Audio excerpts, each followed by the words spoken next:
ఏం చెప్పారంటే రాముని భక్తే మార్గం, ఏది లేదు, ధనం లేదు, ఏమి లేదు, భక్తియే అంతా. చెప్పాడు సులభ ఉపాయం, నిజ భక్తే రామ మార్గం.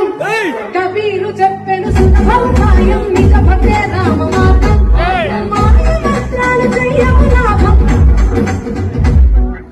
మాయ మంత్రాలు చెయ్యము లాభం. రాముని భజనే మోక్షం. సీతాపతి రామచంద్రుడి, రాపతి కృష్ణచంద్రకి, శ్రీపతి చంద్రచూడకి, పవనసుత హనుమానుకి, పుత్ర గణనాథకి, పవన గణానందకి, పవన గణానందకి, సీతాపతి రామచంద్రకి.